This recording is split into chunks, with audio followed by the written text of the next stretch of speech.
Bom dia, bom dia.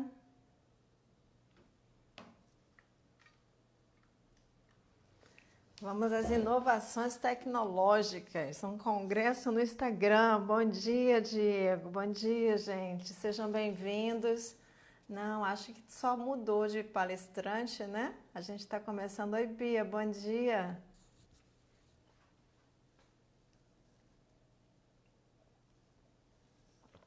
Muito bom dia a todo mundo. Alegria estar aqui com vocês. Eu vou desligar uma luz que está aqui atrás de mim. Deixa eu ver se eu consigo mudá-la. Acho que já dá.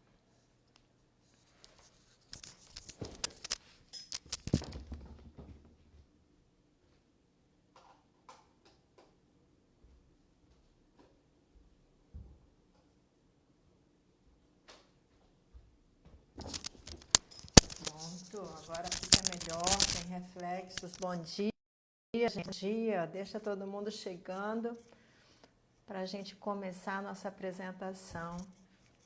Cleire, bom dia. Que satisfação estar aqui com vocês. Satisfação muito grande estar aqui fazendo essa primeira palestra desse congresso online. Muito bom ver vocês aqui, todo mundo cheio de energia, disposição, acordou cedo, fome de conhecimento. Bom dia, Jaqueline. Bom dia, Rony, tudo bem? A gente já está com bastante gente aqui online. Vou esperar mais uns 2 minutinhos para ver se a gente consegue trazer todo mundo. E aí a gente começa o nosso dia. Oi, Josenilda, bom dia. Gente, quanta gente! Quanta gente! Nossa Senhora, hein? Se estivéssemos num local físico, estaríamos com um auditório aí com mais de 800 lugares pelo jeito. Parabéns à organização do congresso, esse pessoal que colocou esse gás todo para esse evento. Eu estou dizendo que são as coisas boas que a quarentena está nos fazendo, né? Olha quanta coisa interessante que a gente vai ter aí pelo meio do caminho. Bia, obrigada, querida. Muito obrigada pelo carinho. Eu já ouvi aqui que tem gente de vários lugares do Brasil, né? Não só da Paraíba. Isso é uma coisa boa porque se estivéssemos num congresso físico, a gente estaria com mais dificuldade de se locomover, né? Ângela, um beijo. Dificuldade, custo.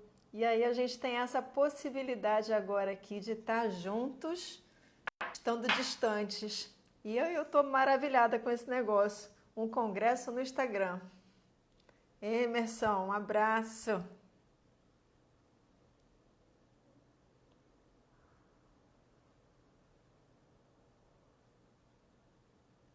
Bom, gente, a gente já esperou um pouquinho, né? E vamos começando a nossa apresentação. Maceió, Araçatuba, olha só o que eu estou dizendo. Quando é que a gente estaria junto assim numa resolução tão rápida, né? João Pessoa, Lúcia, conseguiu!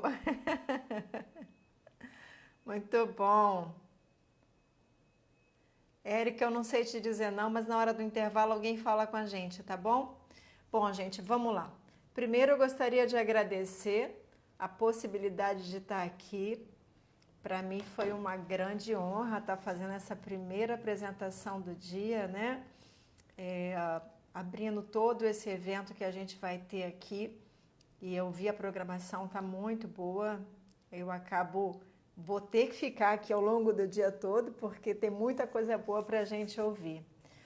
Agradeço muito a Giovana, que foi quem me fez esse convite inicialmente, né? E a gente foi conversando para poder estreitar tudo isso. Agradeço também a presidente do evento, aos alunos que fizeram tudo isso, pensaram no meu nome para estar aqui com vocês. E a gente vai aí falar um pouquinho com vocês, um pouquinho não, um pocão, né? Vamos abrir um pouquinho mais os nossos horizontes acerca dessa técnica, que é a técnica de drenagem linfática manual. Eu vou mesclar com a tela, tá, do computador, para que a gente consiga está vendo os slides que eu preparei. Eu procurei adequar o tamanho das letras para que todo mundo consiga estar vendo, mas se tiver alguma dificuldade, me pergunta aqui na conversa que a gente vai fazendo isso acontecer. Bom, quando a gente traz esse tema, né, eu falo bastante sobre essas condições da atualidade na drenagem linfática.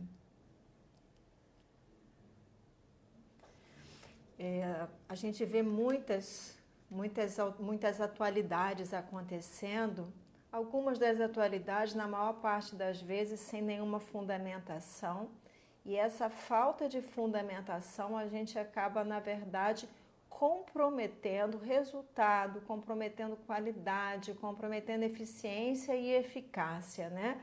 A eficiência é fazer com que aquilo dê certo. A eficácia é fazer com que aquilo dê certo da melhor maneira possível.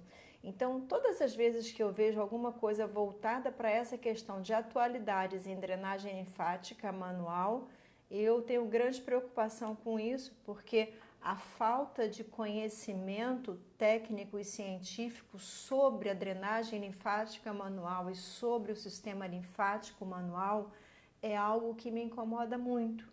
A maior parte das pessoas que desenvolvem métodos, desenvolvem atualidades, não tem conhecimento suficiente para tal. E, consequentemente, a gente se vê em situações, às vezes, de descrédito dentro da drenagem linfática manual. Nós estamos falando de um método que teve início em 1932. É muito tempo, né? E durante todo esse tempo, algumas poucas escolas no mundo se dedicaram a fazer estudos sobre isso. Que escolas foram essas? As escolas europeias. E a gente teve aí 3 técnicas que se difundiram muito, né? A mais conhecida é a técnica Vodé, a seguir dela a técnica Leduc e abaixo dela nós temos a técnica do Field. As 3 técnicas são muito iguais. Elas são muito similares, porque na verdade a base foi a mesma. Então, todos os princípios que Vodé utilizou para desenvolver a drenagem linfática manual, Vodé, Field utilizou, Leduc também utilizou. Então, quando eu vejo algumas pessoas, porque eu fiz a técnica Leduc e quando eu vou ver o que está fazendo, não tem nada a ver, porque é muito igual à técnica de Vodé. Eu só não tenho a técnica Field. É a próxima, porque a formação é mais longa, mas as 2 técnicas eu fiz o curso todo, completo. E a gente vê formações aí que não tem, como é que eu diria, embasamento para tal. E com isso não vai ter resultado, consequentemente, ou então vou ter resultado muito pobre, né? Resultados muito pequenos, pouco quantitativo. E eu costumo dizer que a gente está falando de uma técnica que pode ser empregada para muita coisa. E na maior parte das vezes a gente vê as pessoas minimizando isso por conta da ausência de resultados. Legal? Então a gente vai voltar um pouquinho para a tela novamente, né?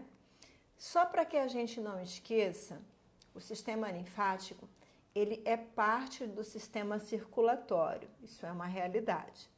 Ele também tem uma responsabilidade muito grande com relação ao retorno. Então, ele tem como responsabilidade uma parte do retorno sanguíneo. E alguns autores, a gente vai encontrar isso em muitos livros, tá? Considera o sistema linfático como um sistema auxiliar ou complementar ao sistema venoso. E aí, quando a gente fala disso, assim, logicamente que eu não posso esquecer daqueles 3 conceitos, tá? Porque são conceitos que têm uma importância sobre isso, mas o sistema linfático não é só aquilo, né? Ele é complementar ao sistema venoso, como eu já falei para vocês, mas ele tem ações em várias outras, vamos dizer assim, partes dentro do nosso organismo. Então, o sistema linfático, ele tem responsabilidade na nossa atividade imune, ele tem uma ação, quando a gente fala de controle das pressões do líquido intersticial, ele tem ação na drenagem do retorno residual E ele também tem ação quando a gente fala do sistema nervoso central e periférico. Então, para quem acha ainda que o sistema linfático só tem finalidade de drenagem, de resíduos de líquidos, de estar fazendo função de retirar edema, a gente pode aumentar um pocão aí esses nossos conhecimentos, tá, gente? Porque a gente não resume a drenagem linfática mais somente em drenagem linfática de líquidos. Drenagem de líquido, mobilização de líquido, isso foi conceito de 1930. Hoje a gente já sabe que a drenagem linfática ela tem influência em vários outros sistemas dentro do nosso organismo. Então, todas as vezes que a gente pensar nessa questão toda, a gente acaba tendo uma possibilidade maior dessa ação. Raquel, na verdade eu não estou com data show, né? Eu estou mostrando o meu computador. Então eu coloquei letras bem grandes para ver se vocês conseguiriam ver. Mesmo que vocês não estejam vendo, eu vou fazer a leitura do que está no slide. Então vocês vão conseguir entender, tá bom? E aí qualquer coisa que tiver de dúvida, manda para mim no direct que eu respondo para vocês lá. Ou quando eu abrir aqui, manda a dúvida aqui que eu coloco lá, tá bom? Sempre que tiver virado para mim, eu vou deixar aqui as conversinhas. Quando eu virar para o slide, eu vou tirar para que vocês possam ver, tá bom? Vamos lá.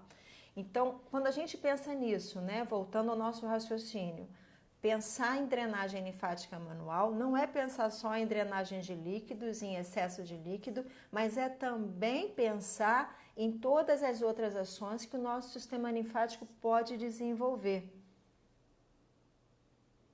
Obrigada, Denilson, obrigada. E aí, quando a gente pensa nisso, né? A gente já sabe da atividade imune, dessa controle dessas pressões intersticiais, da ação dessa drenagem de retorno residual e a ação do sistema nervoso central e periférico. Vamos entender um pouquinho cada uma dessas coisas, né? Então, quando a gente fala da atividade imune, a gente pode falar aí de duas situações importantes. O sistema linfático, ele tem a responsabilidade de produção de assim. Dentre essas situações, a gente vai falar da produção de linfócitos e da maturação de linfócitos, que são células que a gente fala em relação à defesa do nosso organismo num determinado componente. E quem é que é responsável por essa produção? A medula óssea é responsável por produzir essa célula, não só essa, as células sanguíneas também, e outras células de defesa também são produzidas na medula óssea, que faz parte do sistema linfático nesse momento. E uma vez produzidas essas células de defesa, a gente tem linfócitos que precisam ser maturados e eles vão ser diferenciados nessa maturação. E quem faz isso? O timo. E essa diferenciação vai ocorrer dentro de uma condição de linfócitos tipo T. A partir daí, a gente começa a pensar um pouquinho mais nesse nosso sistema linfático. E aí, quando a gente pensa nisso, vamos acertar só para que a gente consiga ver tudo que eu estou querendo mostrar para vocês, tá? Então, esse sistema linfático, com relação aos linfócitos, a gente tem aí as células que vão fazer o reconhecimento especificamente dos antígenos. E aí a gente pode falar nos linfócitos B e nos linfócitos T. Então, linfócito B, eles são produzidos na medula óssea e a função desses tipos de linfócito é a secreção de anticorpos. Os linfócitos T, a gente já sabe que eles são produzidos na medula óssea, mas eles são maturados no timo. E esses linfócitos, eles vão se diferenciar em duas outras células. O que a gente chama de linfócito T CD8, e ele tem um papel na destruição das células infectadas, e o que a gente chama de linfócito T CD4, que vai ser responsável por ativar os linfócitos tipo B e os macrófagos. E qual o papel desses dois linfócitos? Coordenar o que a gente chama de resposta imunitária. Então, a gente já começa a ver que esse sistema ele vai muito além desses líquidos que todo mundo fala, ah, eu vou fazer drenagem linfática porque eu estou inchada, vou fazer drenagem linfática porque eu estou retendo líquido. Opa, eu estou falando de um sistema que ele pode ir muito além do que a gente está pensando, né? E os estudos iniciais do Dr. Vodé, ele já falava isso lá em 1936. Então ele tem alguns estudos daquela época e alguns estudos posteriores que mostraram que o uso da drenagem linfática manual aumenta a imunidade. Ele torna os organismos mais resistentes e torna também os organismos mais dispersos em relação a determinadas patologias que venham a acontecer, tendo em vista que a utilização da técnica aumenta a presença de linfócitos circulantes. Legal? Uma outra situação importante da gente falar também sobre esse sistema é na questão da atividade imune. Existe uma outra célula que a gente já ouviu falar por aí com certeza, que são as natural killers ou células matadoras naturais. Essas células, elas também são células de defesa e ela tem um papel no que a gente chama sistema imune inato. Então ela está circulando pelo sangue o tempo todo como grandes linfócitos e eles são capazes de reconhecer e matar algumas células anormais. E aí, gente, pasmem, né? Que nesse momento todo que a gente está vivendo aí de pandemia, a gente encontra essas células com uma ação muito importante em determinados agentes. E aí a gente vê na literatura citando que essas células, que são as natural killers, têm uma função muito significativa para a célula tumoral e para células infectadas por vírus. Então, o sistema linfático, ele tem uma ação significativa quando a gente pensa também em viroses, né? E aí entra em tudo que a gente está ouvindo nesse momento, o fortalecimento desse nosso sistema linfático. Além disso, qual é a outra ação que esse nosso sistema linfático tem? O que a gente poderia chamar de ações no controle das pressões. E aí a gente fala de equilíbrio voltado para o equilíbrio de Starling. A fotinha que está ali à direita é a foto do livro do Guyton, né? Que eu costumo dizer que é um livro que precisa ser de cabeceira sempre que a gente fala de nós como profissionais, porque diversas alterações que a gente vai estudar, a gente tem que ter o entendimento da fisiologia para tratar uma patologia, porque senão eu posso cometer enganos, cometer equívocos ou não oferecer tratamentos adequados.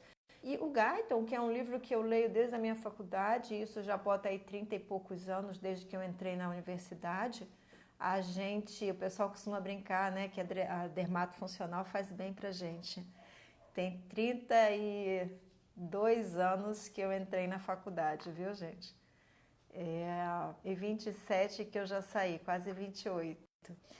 Então, quando a gente fala dessa questão da fisiologia dentro do sistema linfático, eu já falei para vocês ali no início da ação do sistema linfático com relação ao controle de pressões intersticiais. E aí a gente fala, e eu falo muito sobre isso sempre que eu vou dar aula, sempre que eu vou falar sobre edema, sempre que eu vou falar sobre linfedema, sempre que eu vou falar sobre cirurgia plástica, sempre que eu vou falar sobre feridas, sempre que eu vou falar sobre controle de pressões, equilíbrio de Starling. E que pressões são essas? Vou virar de novo para mim.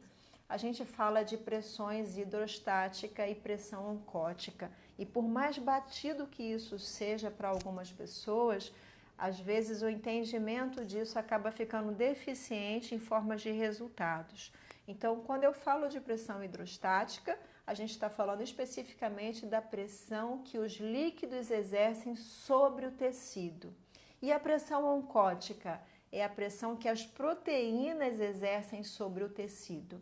Essas duas pressões, elas serão responsáveis pelo movimento da linfa, mas também pelo movimento do sangue do intertício para as veias e das artérias para o intertício. Todas as vezes que a gente tem excesso de pressão no meio intersticial, a oxigenação desse tecido está prejudicada. Consequentemente, a vascularização também vai estar prejudicada. Então, se a gente está tratando um paciente nosso que por algum motivo está fazendo edema, se a minha intenção é oxigenar, a primeira parte do meu processo é descongestionar. Porque à medida que eu diminuo a pressão no meio intersticial, eu facilito a oxigenação. E a gente tem um processo muito facilitado da oxigenação do tecido quando a gente faz isso. E aí eu chamo a atenção para algumas situações que a gente vive no nosso dia a dia. Seja tratar uma FEG, né? Para quem não lembra, a FEG é celulite estética. Dependendo do grau dessa celulite, a gente vai ter edema a partir de grau 1 em diante, grau 2. A gente já vai perceber edema nessa região. Como é que eu quero melhorar a qualidade do tecido se eu não estou permitindo a oxigenação adequada? Então, eu preciso melhorar esse retorno. Quando a gente pensa na cirurgia plástica, onde a gente tem aí uma possibilidade muito grande de melhora com a drenagem linfática manual e melhora em vários aspectos, a gente tem o pós-operatório caracterizado pela inflamação, do processo de resposta de cicatrização na fase inflamatória, o que a gente encontra é o edema. Mas aí eu tenho que lembrar o tecido que está passando por uma organização, por uma reorganização, por um processo de renovação, né? E automaticamente ele precisa de sangue, de oxigênio, de vitaminas, de proteínas, de minerais que tem que chegar ali junto com o nosso sangue. Se esse edema ele não está sob controle, como é que eu posso esperar uma melhora na qualidade desse tecido? Não posso, porque a gente não está dando condições para isso acontecer. E aí, às vezes, entram alguns equívocos de empregos inadequados de técnicas que vão aumentar a vascularização. Eu não preciso aumentar a vascularização, eu preciso permitir a vascularização. E qual é a diferença disso? Quando eu permito a vascularização, eu faço fisiologicamente isso acontecer com a diminuição da pressão do interstício. E quando eu aumento a vascularização, eu pioro a situação desse paciente, porque eu posso usar recursos, aparelhos, manuais, etc. e tal, que vai fazer com que eu tenha aumento da permeabilidade desse vaso, só que eu não diminuí a pressão no interstício. Ao invés de eu melhorar, eu acabo piorando tudo isso. E isso quem diz não é a Inês. Quem diz isso foi um fisiologista lá de 1900 e burdoada, que descobriu o equilíbrio de Starling. E esse Starling, ele direciona todos os líquidos do nosso corpo. Sem essas pressões adequadas, a gente não tem oxigenação e nem retorno adequado em nenhuma região do nosso corpo. E quem é que é responsável por manter essas pressões? Também é o sistema linfático, porque ele é responsável por retirar o excesso de proteína e por retirar também o excesso de líquido que o sistema venoso não conseguiu retirar. Todas as vezes que isso acontece, a gente tem automaticamente a facilitação dessa oxigenação do tecido. Então, a resposta melhor do sistema linfático vai ocasionar a resposta melhor do sistema sanguíneo. Perfeito?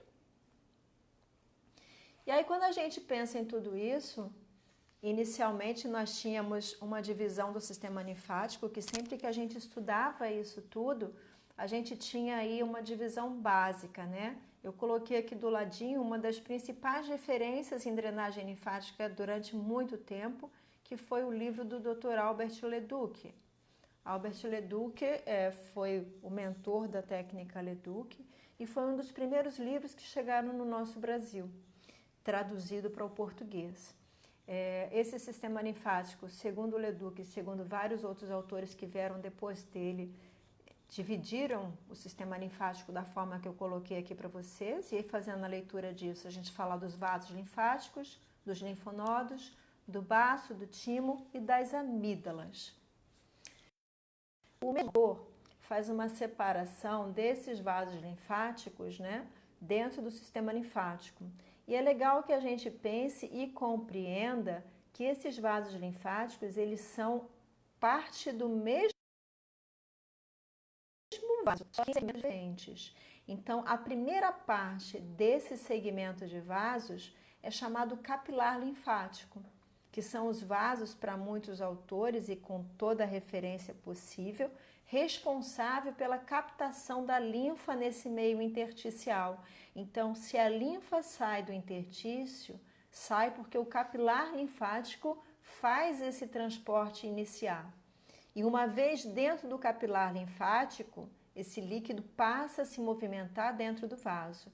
E aí a gente fala dos outros segmentos, que são os pré-coletores, os coletores e os troncos linfáticos. Então, quando a gente pensa nisso, também tem uma informação bastante sobre isso, que é o fato de a gente conseguir estar entendendo o funcionamento desse sistema.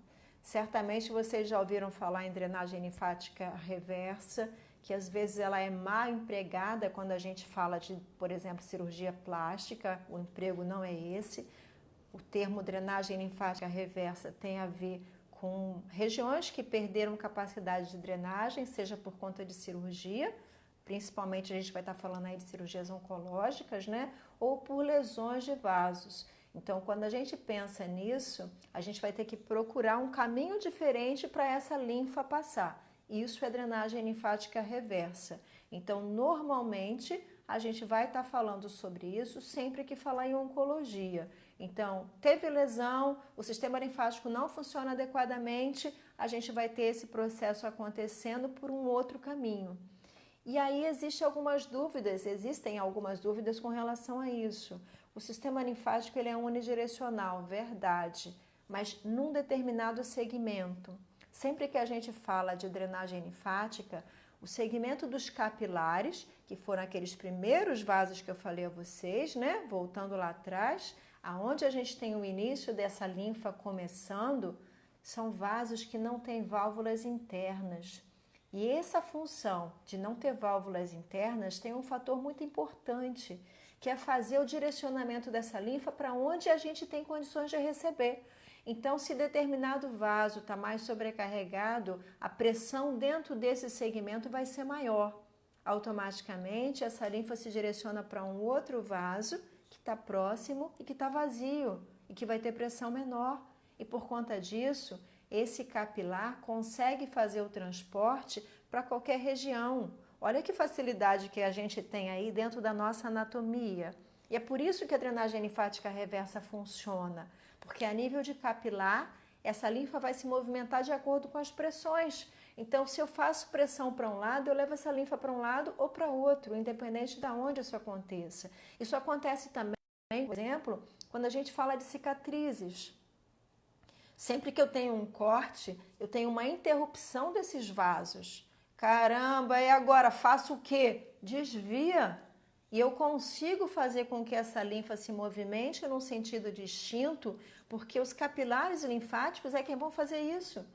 E como eles não têm válvulas, eles permitem essa movimentação da linfa para um lado ou para outro. Então, eu posso trabalhar numa cicatriz de face, por exemplo, que esteja no meio do caminho, e eu vou fazer com que esse rosto desinche, porque o sistema linfático me permite essa movimentação para lugares diferenciados. Por que que isso acontece? Porque os capilares não têm válvulas internas e eles permitem essa movimentação para qualquer lado. Por esse motivo, ele é numeroso em quantidade. Então, eu tenho diversos, milhares, eu li dia desses, eu não me recordo para não falar besteira, quantos capilares linfáticos a gente tinha por centímetros quadrados de área. E assim, quando eu li aquilo, eu falei, caramba, é muita coisa. É por isso que a gente consegue trabalhar bem com o edema sempre que eu tenho lesão, corte. O paciente faz uma cirurgia e retira os linfonodos da mandíbula. Será que ele vai ficar com a cara inchada? Não, eu consigo, faz o contrário. E por que que desincha? Porque os capilares permitem isso acontecer. Então é importante que a gente consiga ter noção de anatomia quando a gente pensar em estudar o sistema linfático como drenagem manual. Sem isso a gente não consegue resposta interessante. Legal, gente? Volto lá na tela um pouquinho. E aí, quando a gente pensa nisso, né? Uma outra coisa legal da gente falar, e que como o tema da gente é atualidades, eu estou trazendo uma atualidade para vocês que pouca gente conhece, embora seja uma atualidade velha, tá? Quando nós escrevemos o capítulo do livro do Fábio Borges, que é o livro de modalidades terapêuticas e disfunções estéticas, esse livro foi escrito 2 vezes. vezes, né? Eu tenho 2 capítulos nesse livro. O capítulo 17 é o que fala sobre drenagem linfática manual. E nesse capítulo, lendo artigos, porque só para esse capítulo tem mais de 340 referências. Então, a quantidade de leitura para isso foi muito grande. Foi um tempo bem dedicado da minha vida para escrever tudo que a gente colocou lá nesse capítulo e que é uma base muito boa de conhecimento para muita gente. O que a gente descobriu quando fez esse capítulo? Vários livros mostravam para a gente o sistema linfático com os órgãos linfóides divididos à lavantê, né? Como se nós tivéssemos vários órgãos normais, e não é assim. A gente descobriu que a gente tem um sistema linfático, quando a gente fala de órgãos linfóides, divididos em 2 etapas. Então, a gente tem uma etapa em que a gente vai ter órgãos chamados órgãos linfáticos primários e, posteriormente, a gente vai ter os órgãos linfáticos secundários. Qual que é a diferença disso? O momento em que esses órgãos linfáticos estão funcionando. Então, durante o período gestacional, o organismo só vai ter 2 órgãos linfáticos em funcionamento, que são o que a gente chama de órgãos linfáticos primários. Quais são esses órgãos? Serão a medula óssea e o timo. Só depois do nascimento é que nós teremos o restante dos órgãos linfóides ou linfáticos em funcionamento, que serão os órgãos linfóides ou linfáticos secundários. Esse vai ficar mais difícil de vocês verem, tá? Mas eu coloquei ali essa divisão desses órgãos, né? Mas eu leio para vocês, tá?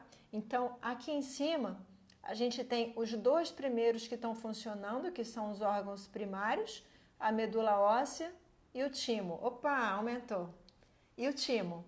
E a gente já sabe que a medula óssea ela vai ter a função de fazer essa produção de células de defesa, entre outras células, mas se tratando do sistema linfático, células de defesa que são os linfócitos.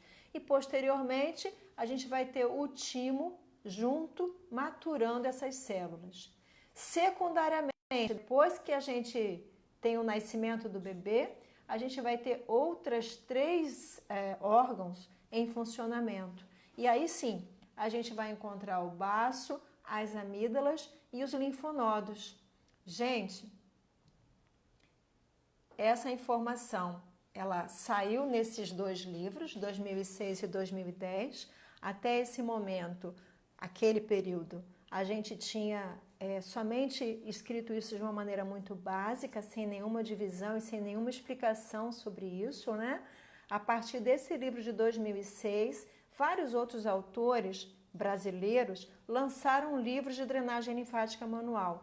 E a partir daí, pela primeira vez, a gente viu uma diferenciação nos autores, que os autores dos livros novos estavam fazendo, porque todo mundo escrevia livro com os mesmos materiais, escrevia artigo com o mesmo material. Depois desses 340 e poucos autores que eu coloquei nesse capítulo, vários autores citaram os mesmos autores. E a gente começou a ter uma remodelação do que era escrito para a gente em relação à drenagem linfática manual. As pessoas começaram a ter uma outra visão sobre esse sistema. Isso foi bem interessante quando a gente pensa em tudo isso. Uma outra coisa legal da gente falar também é sobre essa questão das indicações. Então, há bastante tempo atrás, a gente tinha indicações muito padrões dentro da drenagem, né? Vê se dá certo de novo. Opa, gostei desse negócio, hein? Aqui no cantinho, a gente tinha indicações básicas, né? Depois eu comento, Michele. Vamos lá. Então, as indicações mais comuns que a gente encontrava dentro da estética para tratar a drenagem, para usar a drenagem com o linfedema, que a gente já sabia disso, não tem como tratar linfedema sem drenagem linfática manual. A rosácea, que é uma patologia bastante interessante para o tratamento da rosácea, da drenagem. Tratamentos para acne e tratamentos para estresse. Mas com o passar do tempo, a gente começou a ter modificações disso, né?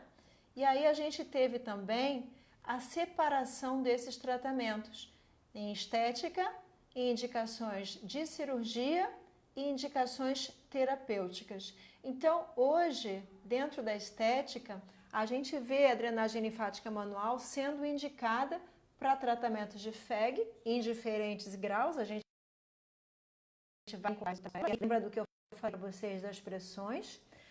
Para tratamento de rejuvenescimento, porque tem a ver com a oxigenação tecidual e um fator muito importante que eu, se tiver tempo, eu vou explicar para vocês ainda sobre isso no finalzinho da aula, vou deixar isso aqui anotado. Eu me preparei para 30 minutos de aula, tá, gente? E a menina a doutora que fez a nossa iniciação falou de 1 hora, mas eu conferi e é 30 minutos mesmo. Então, vamos lá. A FEG, o rejuvenescimento e como complementar aos tratamentos estéticos. O que a gente quer dizer com isso? Todas as vezes em que a gente usa a drenagem linfática manual, a gente aumenta o funcionamento do sistema linfático. E aí eu preciso lembrar que o sistema linfático, ele tem funções muito claras. Entre essas funções, ele também tem função de remover resíduos celulares, restos metabólicos, excessos de líquidos no meio de interstício. Então, quando a gente pensa em fazer drenagem, em fazer um tratamento estético que tem a ver com destruição celular, e dentro da dermatofuncional, isso é praticamente tudo que a gente faz quando a gente fala de estética, tá, gente? A terapêutica não. A terapêutica, ela resolve. A dermatofuncional, ela faz com que o organismo se recupere. Então, se eu uso um tratamento, por exemplo, de criolipólise, ou então um tratamento de cavitação, um tratamento de carboxi para destruir tecido no meio do nosso organismo, vai sobrar resíduos metabólicos. Então, a drenagem ela pode ser utilizada para remover esses excessos que vão ser produzidos dentro do nosso organismo. Quando a gente fala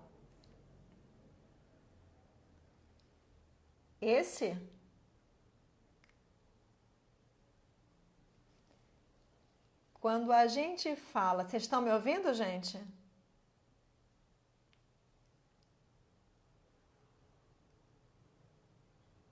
Liliane, assim que chegar no finalzinho eu vou falar sobre tudo isso, tá? Eu só estou deixando o comentário desativado quando eu mostro os slides para vocês. Quando eu trago para mim, eu coloco aqui. Mas eu vou deixar para a gente tirar as dúvidas no finalzinho, tá bom? Vai ter um tempinho ainda para a gente conversar sobre isso. Obrigada, Wanderson. A gente vai encontrar algumas falhas, mas essas falhas normalmente vai acontecer por causa de internet, tá, gente? Aí se travar muito, é melhor sair e voltar de novo. É a experiência do que eu estou querendo ver, do que eu tenho visto. Deixa eu aumentar aqui o volume para ver se funciona. Pera aí. Som. Pronto. Melhorou o som? Obrigada. Vamos lá. Então, sempre que a gente pensa nisso, de qualquer tratamento dentro da dermato que envolva a destruição de tecido, vai gerar resíduo metabólico. E dessa forma, a drenagem linfática manual vai entrar também como um tratamento complementar. Fiz uma limpeza de pele, removi células mortas, ou então fiz uma limpeza e automaticamente a gente já sabe que tem ali alguma patologia infecciosa, porque existe uma bactéria importante. Posso usar a drenagem para complementar o meu resultado e, consequentemente, eu vou ter resultado como um tratamento complementar. Obrigada, Ana. Então, quando a gente pensa nessa condição de estética, a gente pode encontrar vários tratamentos em que a gente vai ter essa condição. Aí a gente pula um pouquinho para essas evoluções, né, dos tratamentos de indicação para a cirurgia.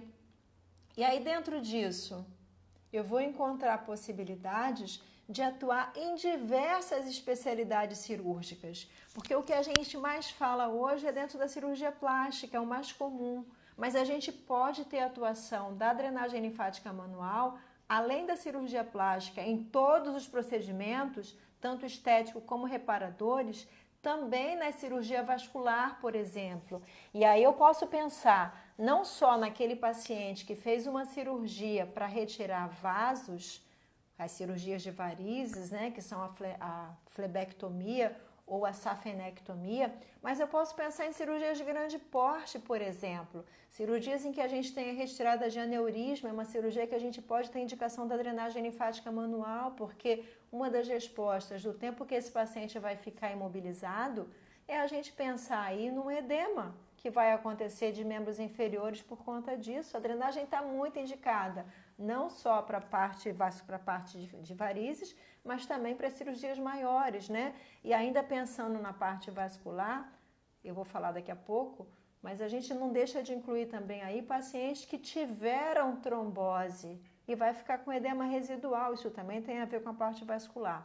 Eu pus aí a obstetrícia, e quando a gente pensa em obstetrícia, eu penso no antes e no depois. Então, durante o período da gestação, a gente vai ter o edema gestacional acontecendo. E uma forma de tratar esse edema, e talvez a forma mais eficaz, é com a drenagem linfática manual. E depois, quando a moça ganha bebê, ela vai continuar tendo edema, por praticamente aí mais intenso durante os primeiros 20 dias, e posteriormente, até cerca de um mês e pouquinho, a gente ainda vai ter edema. Então, a gestante e a puérpera tem total indicação dentro da drenagem.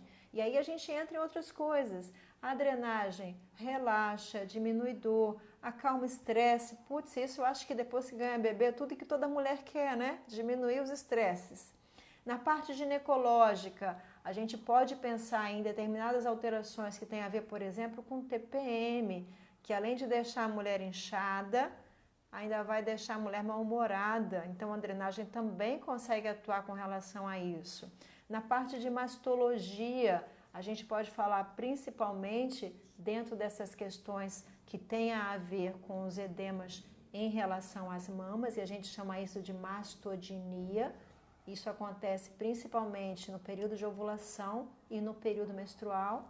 Na parte de oncologia, e aí é não só de câncer de mama, mas qualquer câncer que a gente tenha cirurgia e que tenha retirada de linfonodos, pode ter como consequência os edemas, e a gente vai ter a drenagem linfática sendo indicada para isso.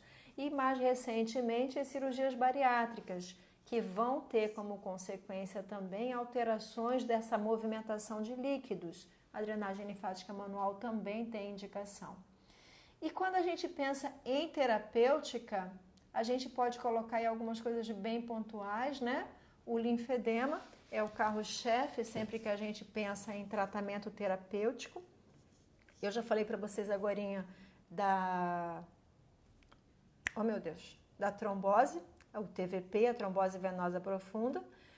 Patologias como acne, que eu não tenho como considerar isso patologia estética, tá? Isso é terapêutica. Quando a gente pega uma acne inflamatória, uma acne infecciosa, uma acne que tem alterações tão significativas, isso não é estética, isso é terapêutica. E a drenagem linfática manual entra como um dos complementos para esse tratamento. Sozinha ela também não tem muito efeito, mas dentro da dermatofuncional a gente tem diversos tipos de equipamentos que podem ajudar a gente nesse tratamento.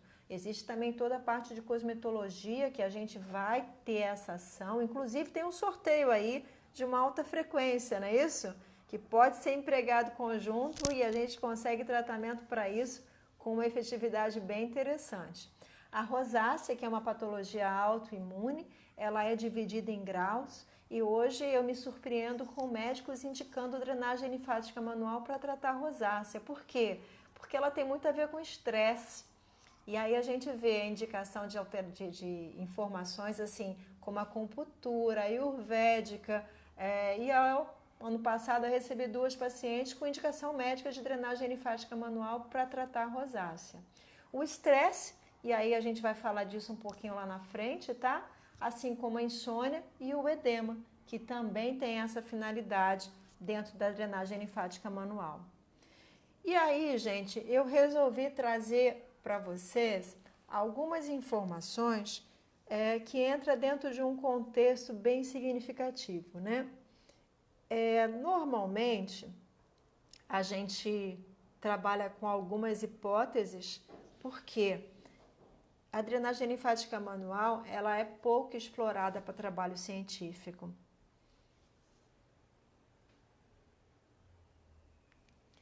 Pouco explorada, é isso aí, Brunelli. A gente tem lives acontecendo, no finalzinho eu vou contar para vocês, mas tem muitas coisas legais acontecendo lá no canal do Instagram, tá? Então, quando a gente pensa em drenagem linfática manual, é comum a gente pensar em alguns efeitos que podem acontecer com relação à drenagem. Um desses efeitos que é muito falado tem a ver com o aumento da pressão arterial, e isso pode acontecer. Mas quando a gente vai ler sobre, eu achei um trabalho bem interessante, que é um trabalho bem recente, e ele fala pra gente sobre essa condição. Então, ele comenta sobre as respostas agudas cardiovasculares com a aplicação da drenagem linfática manual. E o que ele fez de interessante? Ele separou as diferentes regiões do corpo. Olha que legal, né? Porque às vezes a gente vai fazer a drenagem, mas é uma drenagem na face, é uma drenagem na perna? Será que para cada região dessa a gente encontra? E olha, é um trabalho agora, de 2019, é bem fresquinho. Então, o que os autores fizeram? Eles separaram 30 jovens saudáveis, eu faço questão de destacar isso, tá? E essas 30 pessoas foram receber drenagem linfática manual. E o que eles queriam avaliar? O efeito da drenagem linfática manual na pressão arterial sistólica, na pressão arterial diastólica, nos batimentos cardíacos e na saturação de O2. E eles aplicaram a drenagem em 4 regiões distintas: braços e pernas, abdômen e pescoço. Se eu não me engano, ele também tinha nas anastomoses, mas não foi importante porque não teve diferenciação. E o que ele viu? Quando aplicou a drenagem na região do pescoço, diminuiu a pressão arterial sistólica e também a diastólica. Quando aplicou nos braços, também. Mas quando aplicou no abdômen, aumentou. E quando aplicou na perna, também aumentou. Olha que interessante, né? E aí, o que ele coloca pra gente? Calma, muita calma nessa hora. Eu trouxe aqui num quadrinho para que a gente possa analisar junto, tá? Eu coloquei a pressão arterial, sistólica e diastólica. Então, no pescoço, ele diminuiu tanto a sistólica quanto a diastólica. Quando falou dos braços, a pressão arterial sistólica, que é a pressão máxima, diminuiu, mas não teve alteração quando falou da diastólica. Quando aplicou no abdômen, teve alteração tanto na pressão sistólica como na pressão diastólica.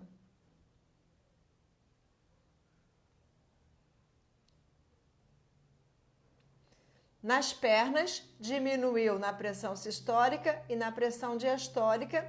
E nas anastomoses, que são as laterais, aquelas divisões que a gente tem quando fala de câncer, não teve alteração. E aí, o que ele coloca para a gente, assim, como justificativa de tudo isso? Ele fala que essas alterações de pressão podem ter acontecido por causa de sensores chamados sensores barométricos. Esses sensores barométricos ficam localizados nas paredes da aorta e no seio carotídeo.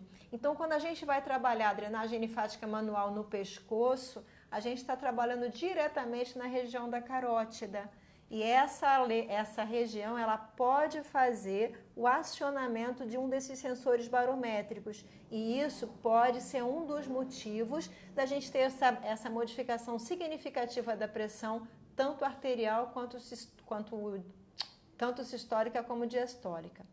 Ele dá um outro motivo para a gente também, que são os nervos, o sistema nervoso autônomo. E aí a gente vai lembrar do sistema simpático e do sistema parasimpático. Por que ele faz essa relação?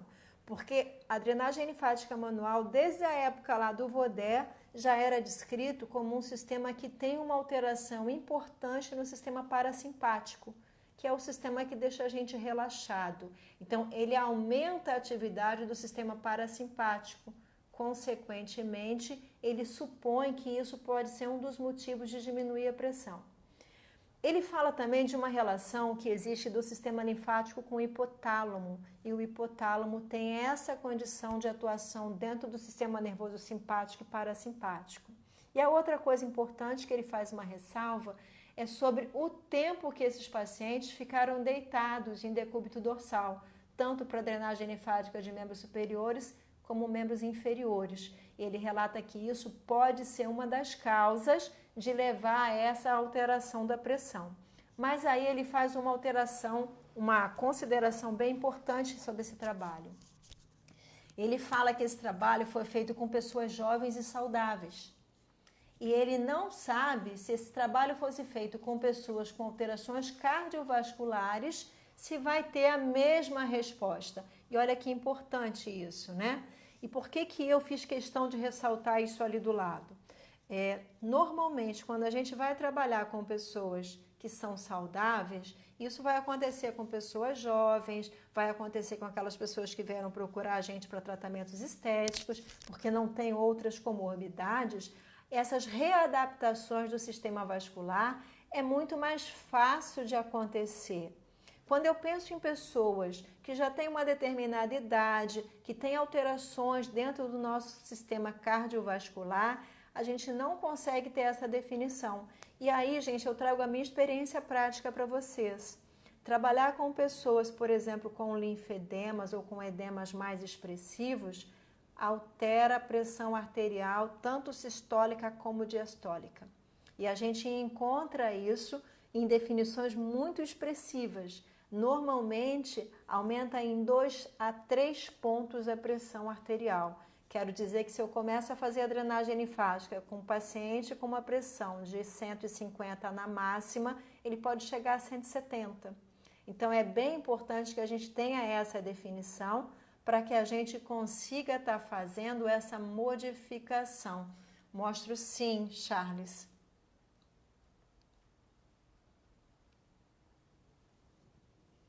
Oi?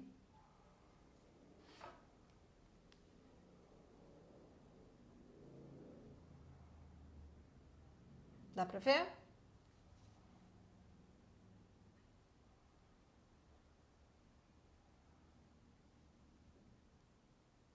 Tá nessa revista, tá? Opa.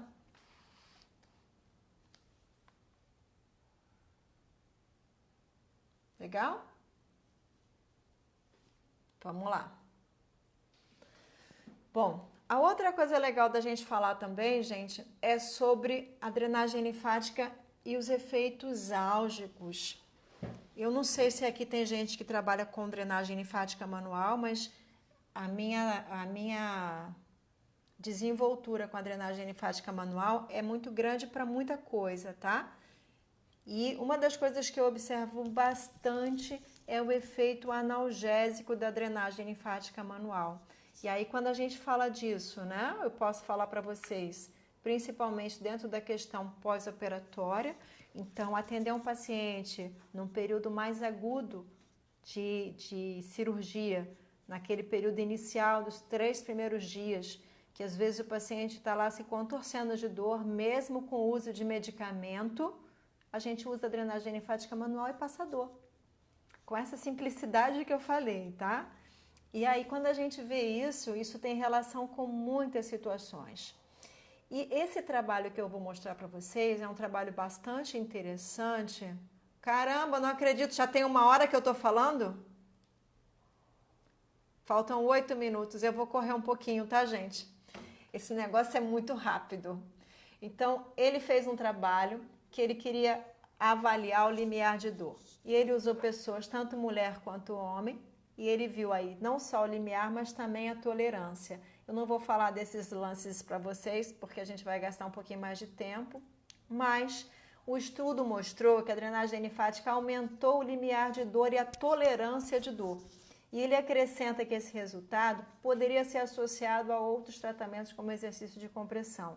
E foi um trabalho assim que foi feito com 30 pessoas apenas. Se a gente tivesse um trabalho maior, a gente teria resultados tão expressivos porque é quase que imediato esse efeito analgésico que a drenagem linfática manual provoca, tá?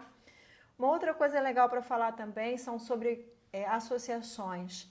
E aí a gente vê determinadas situações levada a uma comparação da compressão pneumática associada à drenagem linfática manual para o tratamento de câncer, pós-câncer, que tem relatos de linfedema. E esse trabalho, ele fez uma comparação com 2 grupos. O primeiro grupo tinha a drenagem linfática manual e a cinesioterapia, e o segundo grupo, ele tinha o que ele chama de drenagem linfática feita pela pessoa própria, né? Ele chama de self-drenagem linfática, e associada à compressão pneumática. Ambos os grupos estavam associados aos autocuidados, que são cuidados de higiene, cuidados de hidratação e ao uso da luva de compressão. Qual foi a conclusão que esse autor chegou? A conclusão que ele chegou é que a drenagem linfática associada à cinesioterapia foi levemente superior em termos score de qualidade de vida, e compressão pneumática poderia ser empregada em terapias domiciliares sem interrupção na regularidade da vida.